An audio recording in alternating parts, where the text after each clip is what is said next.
रोज रोज का दुख, रोज रोज की तकलीफ, रोज के कष्ट तो हर एक के सामने हैं। रोज हिसाब भी आ रहा था, भाई आज 5 लाख करोड़ साफ हो गया, 6 लाख करोड़ स्वाहा हो गए।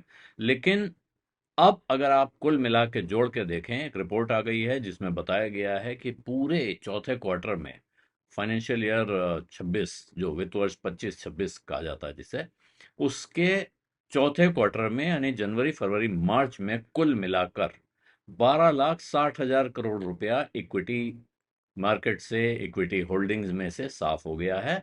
ये इसका और मतलब ये हुआ कि भारत के जो शेयर धारक हैं, आम शेयर धारक, उनको इतने का चूना लग गया है एक क्वार्टर के अंदर। ये क्योंकि जबरदस्त एक करेक्शन आया है मार्च के क्वार्टर में, जो जियोपॉलिटिकल टेंशन बढ़ने की वजह से, कच्चे तेल का दाम बढ़ने से और विदेशी निवेशकों की जोरदार बिकवाली की वजह से। और ये बताया है एनएससी की, नेशनल स्टॉक एक्सचेंज की मार्केट पल्स रिपोर्ट ने। और ये करेक्शन एक ऐसी तिमाही में, एक ऐसे क्वार्टर में आया है जिसने पिछले कई सालों में सबसे जबरदस्त उठापटक देखी है। एक तिमाही के अंदर ये निफ्टी गिरा है करीब 10% इस क्वार्टर में। और ये खास तौर पे इसके ड्राइवर क्या क्या थे? एक, ईरान के संघर्ष के और गहराने की आशंका, कच्चे तेल के दामों में एकदम तेज स्पाइक, एक तेज उछाल जो आया था, और विदेशी निवेशकों की भारी बिकवाली। और ये सब मिलाकर, और साथ में दुनिया भर के बड़े इन्वेस्टर्स का इमर्जिंग मार्केट्स की तरफ कमजोर होता हुआ सेंटिमेंट। तो ये, और कैपिटल फ्लो दुनिया भर का कहाँ शिफ्ट हुआ है पिछले क्वार्टर में? वो हुआ है आर्टिफिशियल इंटेलिजेंस की तरफ। और वो ताइवान और साउथ कोरिया, दो बाजार उनको दिखाई पड़े हैं। उनके अलावा जितने इमर्जिंग मार्केट्स हैं उनमें कमजोरी का माहौल ही है। तो ये रिपोर्ट ये कह रही है कि कंबाइंड जो हाउस होल्ड ओनरशिप है एनएससी लिस्टेड कंपनीज में, जिनमें हाउस होल्ड का मतलब मिडिल क्लास परिवारों की जो ओनरशिप है एनएससी की लिस्टेड कंपनियों में, जो डायरेक्ट होल्डिंग्स और म्यूचुअल फंड के जरिए दोनों मिलाकर, ये 13% गिरी हैं मार्च 2026 को जो क्वार्टर खत्म हुआ है उसमें। पिछले क्वार्टर के मुकाबले ये 13% गिरकर 76,50,000 करोड़ पे पहुंच गई हैं। और ये कह रहे हैं कि पूरे वित्त वर्ष में 2.5 लाख करोड़ की बिकवाली इसमें है, 2.5 लाख करोड़ की गिरावट है, जिसमें सबसे बड़ा गिरावट है चौथे क्वार्टर में 12,60,000 करोड़ का। इसका अर्थ है कि जो बाकी क्वार्टर थे उनमें कुल मिला के पॉजिटिव में था मामला, चौथे क्वार्टर में आके उस पर पानी फिर गया है, जो भी तेजी इस बाजार में बन रही थी। इस जबरदस्त करेक्शन के बाद, इस खतरनाक करेक्शन के बावजूद, जो वेल्थ क्रिएशन अगर आप देखेंगे अप्रैल 2020 से जोड़ेंगे, तो अप्रैल 2020 के मुकाबले ये करीब 44 लाख करोड़ रुपए का वेल्थ क्रिएशन हुआ है। टोटल वेल्थ में इन्हीं परिवारों की 44 लाख करोड़ रुपए का इजाफा हुआ है। लेकिन और अगर ये सारा जोड़ के देखेंगे 2020 से, तो जो कंबाइंड हाउस होल्ड इक्विटी है, होल्डिंग है, उसमें ग्रोथ आ रही है, एनुअलाइज ग्रोथ रेट 29.6%, लगभग 30% की ग्रोथ दिखा रहा है, 29% से ऊपर की। और ये दिखा रहा है कि जो कोरोना की महामारी के बाद रिटेल इन्वेस्टर बाजार में आए थे, वो दिखा रहा है कि उनको कितना फायदा हुआ है।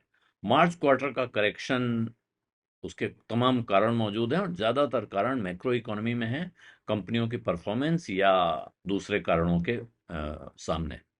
तो और ब्रेंट क्रूड का प्राइस, कच्चे तेल का दाम जो ब्रेंट का क्रूड होता है, वो बहुत तेजी से बढ़ा है जैसे जैसे पश्चिम एशिया में संकट बढ़ता चला गया है। और भारत की महंगाई को लेकर चिंता बढ़ी है। जैसे ही कच्चे तेल का दाम बढ़ता है, भारत में महंगाई की फिक्र बढ़ जाती है। और साथ में करंट अकाउंट डेफिसिट और करेंसी की स्टेबिलिटी पर भी सवाल उठते हैं।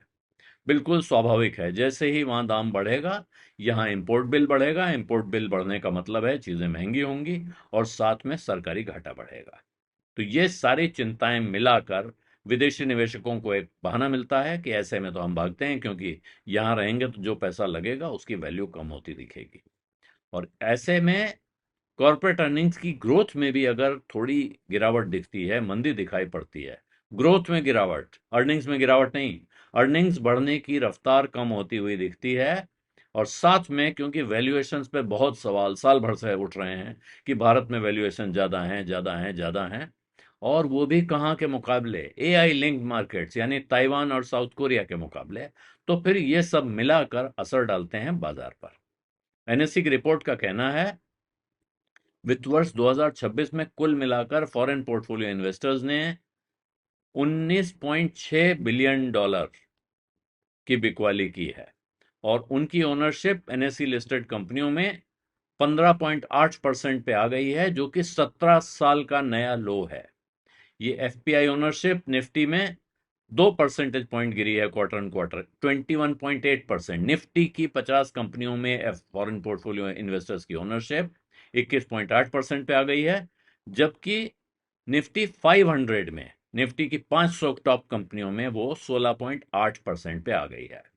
और इधर डोमेस्टिक म्यूचुअल फंड्स की ओनरशिप इसी वक्त में देखेंगे तो वो बढ़ गई है और एक रिकॉर्ड है मार्च क्वार्टर में 11.4% पे पहुंच गई है। ये जो एसआईपी इनफ्लो आते जा रहे हैं, जबरदस्त तरीके से रिटेल पार्टिसिपेशन बढ़ता हुआ दिखाई पड़ रहा है एसआईपीज के रास्ते से, ये उसका असर है। और ये लगातार 11वां क्वार्टर है, 11वां कंसेक्यूटिव क्वार्टर है जिसमें म्यूचुअल फंड में रिकॉर्ड इन्वेस्टमेंट हुआ है, रिकॉर्ड हाई ओनरशिप आई है। तो कुल मिला के डोमेस्टिक इंस्टीट्यूशनल इन्वेस्टर्स की ओनरशिप एनएससी की लिस्टेड कंपनियों में अब 19.6% है, जो कि एफपीआई के मुकाबले लगातार छठे क्वार्टर में ज्यादा है। इससे पहले ऐसी परिस्थिति जब घरेलू निवेशकों का निवेश विदेशी निवेशकों के मुकाबले ज्यादा था, 20 साल से भी ज्यादा वक्त हो चुका है जब ऐसी परिस्थिति आई थी। तो ये रिपोर्ट अब कह रही है कि ये जो ओनरशिप का गैप है इंडिविजुअल्स और एफपीआईज के सामने, ये भी रिवर्स हुआ है। मार्च 2014 में ये गैप 11 परसेंटेज पॉइंट था, जिसमें एफपीआईज 11% ज्यादा थे, और अब वो रिवर्स हो गया है, जिसमें भारत के इंडिविजुअल्स एफपीआईज के मुकाबले 2.9% ज्यादा शेयर होल्ड कर रहे हैं। यहाँ एक और चीज दिख रही है कि स्ट्रक्चरल शिफ्ट दिख रही है कि भारत के जो परिवार हैं, हाउस होल्ड हैं, आम भारतीय मान लीजिए, वो कैसे पार्टिसिपेट कर रहे हैं इक्विटी मार्केट में। अब डायरेक्ट ओनरशिप स्टॉक्स की इंडिविजुअल इन्वेस्टर्स की एनएससी की लिस्टेड कंपनियों में लगातार दूसरे क्वार्टर गिरी है और वो 9.1% पे पहुंच गई है, जो कि 5 साल का नया लो है। लेकिन एनालिस्ट कह रहे हैं इसका मतलब ये नहीं है कि रिटेल इन्वेस्टर्स इक्विटी छोड़ के भाग रहे हैं, बल्कि अब वो ज्यादातर म्यूचुअल फंड के रास्ते से इन्वेस्टमेंट कर रहे हैं। डायरेक्ट स्टॉक खरीदने के मुकाबले उनको लगता है वहां हाथ जलने के आसार कम होते हैं। तो इसी में वो कह रहे हैं लगातार अब आप रिटेल इंडिविजुअल ओनरशिप देखिए, direct ownership retail share holders की, तो वो करीब करीब स्टेबल है 9 से 10% के बीच में, लगभग 10 साल से, एक डिकेड से। तो ये दिखा रहा है कि बाजार में जो इन्वेस्टर हैं अब वो मैच्योर होते जा रहे हैं, वो बेस मैच्योर हो रहा है, और हाउस होल्ड अब म्यूचुअल फंड्स के रास्ते जा रहे हैं, सिर्फ डायरेक्ट होल्डिंग्स के भरोसे नहीं है, और इससे उनका रिस्क बढ़ जाता है, स्प्रेड हो जाता है। तो एसआईपीस के वास्ते जो रिटेल पार्टिसिपेशन है वो काफ़ी मजबूत, काफ़ी रिजिलियंट रहा है मार्केट में उतार चढ़ाव के बीच भी। पब्लिक सेक्टर स्टॉक्स ने रिलेटिवली बेटर परफॉर्म किया है, और प्राइवेट सेक्टर्स के कई ऐसे सेगमेंट्स के मुकाबले।